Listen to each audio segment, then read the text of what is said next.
नमस्कार दोस्तों। क्या आपने कभी सोचा है कि आखिर शनि देव हनुमान जी से क्यों डरते हैं? क्यों कहा जाता है कि जो सच्चे मन से हनुमान जी की भक्ति करता है उस पर शनि देव की कुदृष्टि भी कम हो जाती है? और आखिर वो कौन सी अद्भुत घटना थी जिसके बाद स्वयं शनि देव ने हनुमान जी को एक महान वरदान दिया? आज की ये कथा सिर्फ एक पौराणिक कहानी नहीं है। ये भक्ति, शक्ति, करुणा, न्याय और दिव्य कृपा की ऐसी अद्भुत गाथा है जिसे सुनकर आपका हृदय श्रद्धा से भर जाएगा। तो वीडियो को अंत तक जरूर देखिए। और अगर आप सच्चे बजरंगबली भक्त हैं तो कमेंट में जरूर लिखिए, जय बजरंगबली। दोस्तों, ये कथा उस समय की मानी जाती है जब हनुमान जी लंका दहन के बाद भी अपनी अद्भुत शक्ति, बुद्धि और प्रभु श्रीराम के प्रति अटूट भक्ति से पूरे ब्रह्मांड में प्रसिद्ध हो चुके थे। देवता, ऋषि और यहां तक कि ग्रहों के अधिपति भी हनुमान जी के तेज और सामर्थ्य को पहचानने लगे थे। उसी समय एक प्रश्न बार बार लोगों के मन में उठता था। क्या शनिदेव, जो अपने प्रभाव से राजाओं को भी झुका देते हैं, क्या वे हनुमान जी पर भी प्रभाव डाल सकते हैं? शनिदेव अपने स्वभाव से न्यायप्रिय हैं।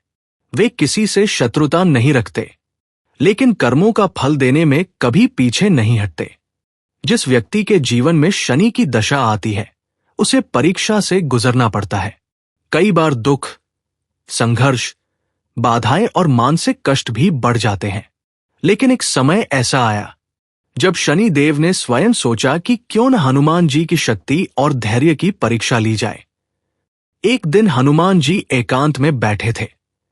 उनका मन पूरी तरह प्रभु श्रीराम के ध्यान में लीन था। आंखें बंद थी। हृदय में केवल राम नाम गूंज रहा था। पूरा वातावरण दिव्य शांति से भरा था। तभी वहां शनि देव प्रकट हुए। गंभीर स्वर में शनि देव बोले, हनुमान, मैं शनि हूं। मैं ग्रहों का न्यायाधीश हूं। आज मैं तुम्हारी राशि पर प्रवेश करना चाहता हूं। मेरी दृष्टि से कोई बच नहीं सकता। हनुमान जी ने धीरे से आंखें खोली। उनके चेहरे पर न क्रोध था, न अहंकार, सिर्फ विनम्रता थी। उन्होंने हाथ जोड़कर कहा, हे शनिदेव, मैं इस समय प्रभु श्रीराम के ध्यान में लीन हूं। कृपा करके मुझे भक्ति से विचलित मत कीजिए। जब मैं सेवा से मुक्त हो जाऊं तब आप जो उचित समझे करें। लेकिन शनिदेव अपने संकल्प पर अडिग थे। उन्होंने कहा, नहीं हनुमान, मेरी चाल जब चलती है तो देवता, दानव, राजा, तपस्वी कोई नहीं बचता। आज मैं तुम्हारी परीक्षा अवश्य लूंगा।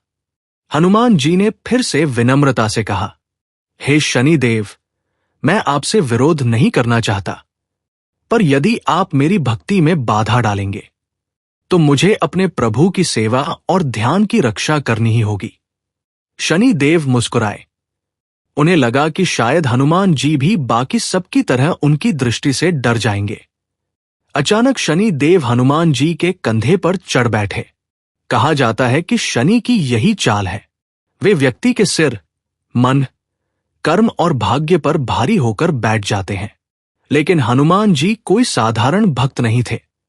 उन्होंने सोचा, यदि शनि देव मेरे कंधे पर बैठकर मेरी भक्ति में बाधा डालना चाहते हैं तो अब मुझे अपने प्रभु का नाम लेकर ही इसका समाधान करना होगा। तभी हनुमान जी उठे और एक विशाल पर्वत की ओर बढ़े। शनि देव अभी भी उनके कंधे पर बैठे थे।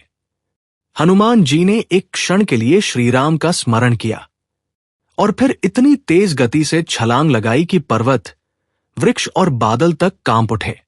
वे एक चट्टान के पास पहुंचे और अपने कंधे को उस विशाल चट्टान से जोर से टकरा दिया। शनि देव बुरी तरह दब गए। आह! शनि देव दर्द से चिल्ला उठे। लेकिन हनुमान जी यहीं नहीं रुके। वे आगे बढ़े, फिर एक और बड़ी चट्टान से टकराए, फिर एक और पर्वत से, फिर एक और विशाल शिला से। हर बार शनि देव और अधिक पीड़ा में करहाने लगे। उनका अभिमान टूटने लगा। अब शनि देव समझ चुके थे, ये कोई साधारण वानर नहीं, ये तो स्वयं भक्ति और बल का महासागर है। जिसके हृदय में राम है उसे कोई ग्रह नहीं डिगा सकता। कुछ ही क्षणों में शनि देव लहूलुहान और अत्यंत पीड़ित हो गए। अब उनका स्वर बदल चुका था।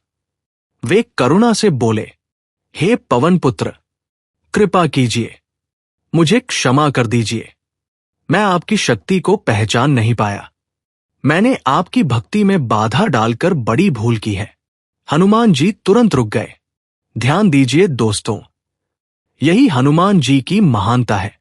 वे चाहते तो शनि देव को और भी कष्ट दे सकते थे, लेकिन उन्होंने ऐसा नहीं किया। क्यों? क्योंकि हनुमान जी के भीतर केवल बल नहीं, बल्कि करुणा भी है। उन्होंने शनि देव को अपने कंधे से उतारा, उन्हें संभाला और प्रेम से कहा, हे शनि देव, मैं आपका शत्रु नहीं हूं, लेकिन जो भी प्रभु श्रीराम के नाम में बाधा डालेगा, उसे यह समझना होगा कि राम भक्त की रक्षा स्वयं राम करते हैं। शनि देव अत्यंत लज्जित हो गए। उन्होंने फोल्डेड हैंड्स कहा, हे हनुमान जी, आज मैं आपकी भक्ति, शक्ति और विनम्रता तीनों के सामने नतमस्तक हूं। आप सचमुच अद्वितीय हैं। मैं आपको एक महान वरदान देता हूं। हनुमान जी शांत भाव से सुनते रहे। शनि देव बोले, आज से जो भी भक्त सच्चे मन से आपकी पूजा करेगा, आपका नाम जपेगा, हनुमान चालीसा पढ़ेगा और शनिवार के दिन आपकी शरण में आएगा, उस पर मेरी कुदृष्टि कम होगी। मैं उसे अनावश्यक कष्ट नहीं दूंगा। उसकी रक्षा होगी, उसका मनोबल बढ़ेगा और उसे संकट से बाहर निकलने की शक्ति मिलेगी। दोस्तों, यही वो महान वरदान है जिसके कारण आज भी लोग मानते हैं कि शनि की पीड़ा से राहत पाने के लिए हनुमान जी की उपासना अत्यंत प्रभावी है। इसीलिए शनिवार के दिन मंदिरों में हनुमान जी के सामने दीपक जलाया जाता है, हनुमान चालीसा पढ़ी जाती है, सरसों का तेल अर्पित किया जाता है और भक्त बजरंग बली का स्मरण करके साहस, सुरक्षा और शांति का अनुभव करते हैं। लेकिन इस कथा में छिपा संदेश केवल इतना नहीं है कि हनुमान जी शनि से शक्तिशाली हैं। इसमें एक गहरा आध्यात्मिक सत्य छिपा है। शनि देव क्या है? वे कर्मों के न्यायाधीश हैं। वे हमें दंड नहीं देते, वे हमें सुधारते हैं। और हनुमान जी क्या है? वे भक्ति, सेवा, साहस, विनम्रता और प्रभु के प्रति पूर्ण समर्पण के प्रतीक हैं। जब जीवन में शनि की कठिनाइयां आती हैं, तो उनका अर्थ होता है कि जीवन हमें परख रहा है। और जब हम हनुमान जी की शरण में जाते हैं, तो हमें क्या मिलता है? साहस, धैर्य, मानसिक शक्ति, नकारात्मकता से रक्षा और सबसे बढ़कर प्रभु के नाम में स्थिर रहने की क्षमता। यही कारण है कि जो व्यक्ति सच्चे मन से हनुमान जी का स्मरण करता है, वो कठिन समय में टूटता नहीं। दोस्तों, एक और बात ध्यान रखिए, ये कथा हमें ये नहीं सिखाती कि शनि देव बुरे हैं। नहीं, शनि देव न्याय के देवता हैं, वे धर्म के रक्षक हैं। लेकिन हनुमान जी हमें ये सिखाते हैं कि यदि हृदय में सच्ची भक्ति हो, तो सबसे कठिन ग्रह दशा भी आपको तोड़ नहीं सकती। क्योंकि जहां राम नाम है, वहां भय नहीं टिकता। जहां हनुमान जी की कृपा है, वहां साहस जागता है। और जहां साहस जागता है, वहां जीवन की सबसे बड़ी परीक्षा भी छोटी लगने लगती है। अगर आप भी मानते हैं कि हनुमान जी संकट मोचन है, तो कमेंट में जरूर लिखिए, जय बजरंग बली। और अगर आप चाहते हैं कि मैं अगली बार जब हनुमान जी ने कालनेमी का छल पहचाना, ये कम सुनी हुई और रोमांचक कथा लेकर आओ, तो कमेंट में लिखिए, कालनेमी कथा लाओ। अगर वीडियो पसंद आया हो, तो इसे लाइक जरूर कीजिए, अपने परिवार और दोस्तों के साथ शेयर कीजिए और चैनल को सब्सक्राइब करना बिल्कुल मत भूलिए, क्योंकि ऐसी ही अद्भुत, रहस्यमयी और भावुक दिव्य कथाएं मैं आपके लिए आगे भी लेकर आता रहूंगा। जय श्री राम, जय बजरंग बली।